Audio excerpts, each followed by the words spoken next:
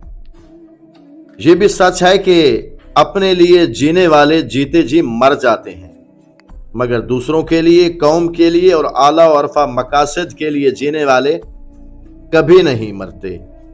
قبیلہ اترا کا یہ بہادر انسان رخصت ہو گیا، مگر کردار کی صورت میں آج بھی زندہ ہے۔ نہ مجھے ہے فکر شہرت، نہ غم وسیلہ جوئی، میں سچائیاں سجا کر سر راہ تک رہا ہوں۔